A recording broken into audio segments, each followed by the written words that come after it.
Hello, I'm RBX and welcome back to another video. Today I'm going to be teaching you 5 useful skills for Minecraft Xbox and Minecraft PlayStation that can help you out in a pretty serious way when you're playing the game. These are reasonably complex skills, but they're basically an answer to the fact that most people think that Minecraft is a very simple game. It's just, breaking the blocks, placing the blocks again, pretty simple. And that's true, it's very easy to get into, but there are quite a lot of complex things inside Minecraft that make the game quite a bit more complex than, breaking and placing blocks, and that's what I'm going to be teaching you today. So these skills can be used in either PvP, in just regular survival, or in some cases actually just making creative stuff. They're all very useful in a lot of ways, and hopefully one of them teaches you something that helps you out a lot in future. So please do like the video if you do like it. It helps out the channel a lot and lets me know you do like it. Yeah, before I get into this one, I want to quickly mention that if you're new to Minecraft or new to gaming in general, you might find some of these difficult. Even I can't do all of these perfectly, and there's a lot of good timing and precision required. So these are skills you have to spend a bit of time learning. Just something I want to throw out there in case you can't do this first time, because even I can't do this stuff first. I don't think there's anyone that could do this first time. But yeah, this first one in particular requires a bit of angle work, and you need to know the exact angle of how it works. But basically, if you go somewhere towards the sky, so somewhere from about there to about there, as long as your ender pearl's, going at an upwards angle, basically, and you fire at the corner of either glass or a glowstone block, it works with any transparent block, basically. What you can actually do is, when you're walking forwards while you do that, you can get inside the block itself. And you're seeing right here, I am standing inside a glass block. So this is pretty cool for glass, because it means you can be like, aha, look at me, friends, I am a trophy right now. Or it works pretty cool in glowstone, because that's a really good hiding spot. This is one that, if you're willing to, be a little crazy in PvP, I'm sure people wouldn't be too mad. But basically, if you get inside a glowstone block, if you angle yourself just right, you can be entirely hidden so no one can see you. So, a cool way to, hide and let people pass and then, sneak out of them. Do some cool stuff like that, because if there was someone here, imagine this was ground level and this wasn't, this was glowstone, not glass, then what I could actually do is I could, go like that. So, let's just try and show you getting into that glowstone. We'll do this on the move just to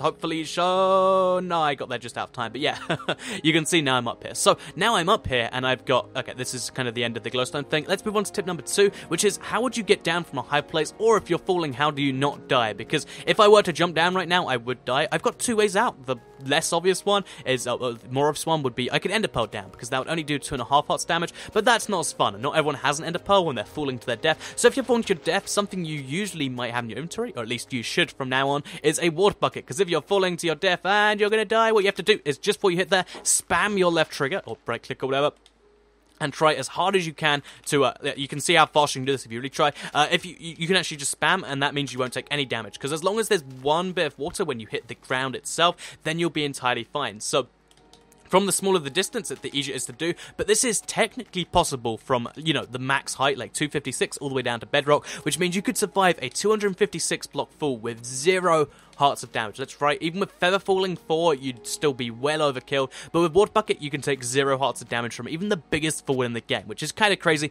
if you ask me. So, just as a quick, this is like tip 2.5 bonus tip, because it's kind of just the first tip, but a different light.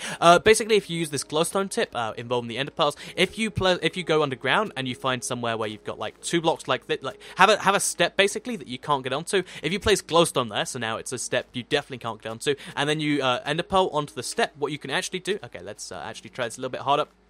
What you can actually do is you can glitch inside the glowstone block, and this means you can kind of X-ray vision inside any solid block it's attached to. So you can use this to find diamonds, you can use this to find other players if they're like hidden over there, and it's a pretty useful glitch.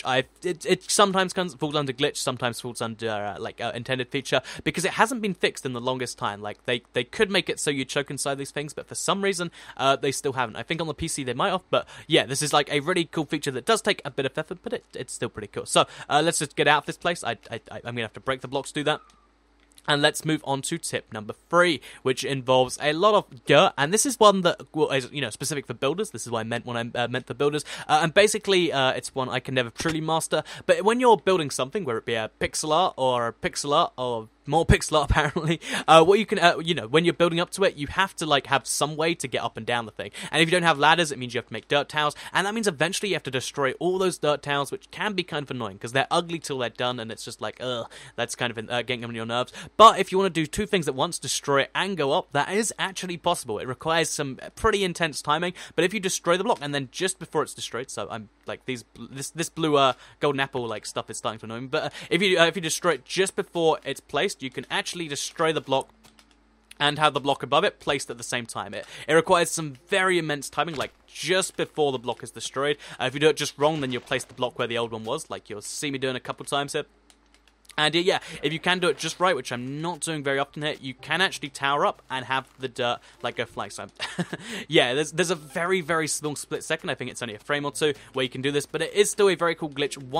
Very cool tip once you learn entirely how to do it. So I'll show you right now. If you look down the tower, you'll see, even though most of the dirt's still there, a lot of it's gone. If you get this with a 100% success rate, I've got like 40, 50, then you can actually just have the tower destroy itself as you go up. And plus it means if you're nerd polling up, so let's say you're in a PvP situation, this is how it can be used. If you need to make sure people can't get up to you, if you do this, then there's no tower for them to climb, there's no nothing because it's just missing. So yeah, that's pretty useful. Even if you only destroy half it in a PvP situation, that's still enough to, make it really difficult for people to get up, because they can't just use ladders, they have to make their entire own unique tower. So yeah, that's a cool little thing, I think, anyway, for builders and for PvPers alike. So, moving on, we have one that's going to involve a lot of lava-inspired death. I can't get it right, and it's one that, honestly, it has more like bragging rights than it does practical application, but it can be used if you need to get out of like some serious danger, and it involves a lot of boats. So let's say you're in the Nether and you're going to die if you're being chased or something like that. You need to get over a big patch of lava. There's no real way to do that. You can make a bridge, which takes forever and means you might get hit by gas,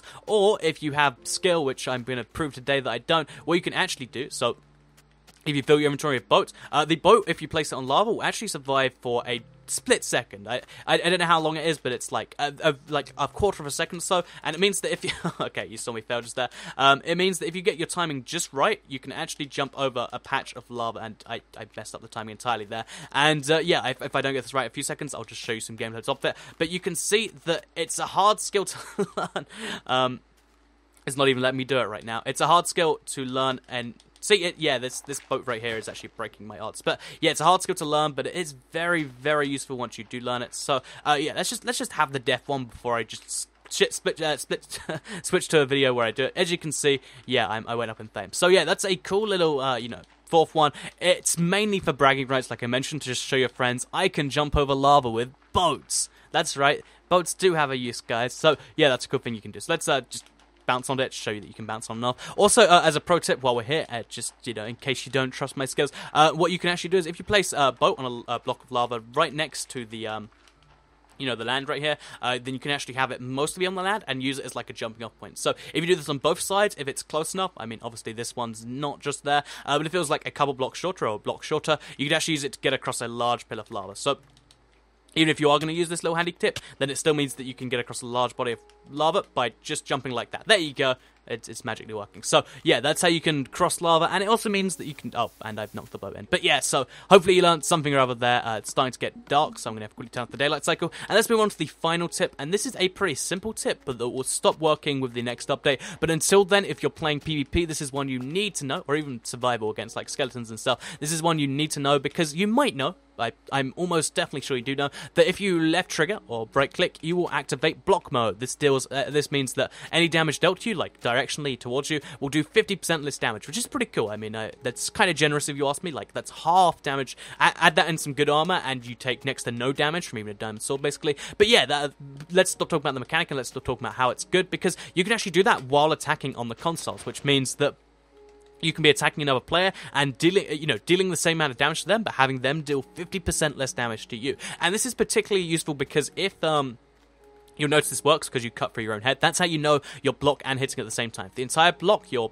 blocked if you cut through your own head. It's a weird way to check, but it does work. But basically, if you left trigger and then quickly right trigger, you'll see just here. I'm actually only doing it for a second. You'll see you still go through the entire animation and you still get the block bonus, which means if you're attacking someone, whether you be chasing them like into them like this, or whether you be running away from someone, or if you're attacking a skeleton, then what you want to do is you want to do them both at the same time. So that means that you get the full protection of the block, but it also means you get most of the mobility of, walking. Because if you just do like this, you'll see me do it right there, then you don't really get that much speed. Like, you're moving at like a third of your normal speed. Like, it's even slower than crouching, really. But if you do that and it's a zombie villager. But if you do that and you just kind of if you press the left trigger then quickly the right trigger, then you can get all of the locking benefits and all of the benefits of not being slowed down. So very, very, very useful, very cool, and it should help you out if you do any form of PvP. So yeah, I hope you did enjoy this video. If you liked it, please do like the video and let me know. It helps out the channel a lot and lets me know you like it. This was a very different video, so I am curious to see what you thought. If you want, I could probably do another 5 skills at some point in the far future. Because if it's still a thing where you're like, wow, I learned something, that's great. But if it's still a thing where you're like, this is entirely impractical, I'd like to know that too. Because I really love learning about this sort of stuff, because Minecraft is so complex. There's so many complexities, and that's kind of what my channel's about. And yeah, let me know about that stuff. Anyway, like the video if you liked it, share it if you really like it, and subscribe if you're new around here, because I do videos like this every day on my channel. And besides that, I'll see you all in the next one.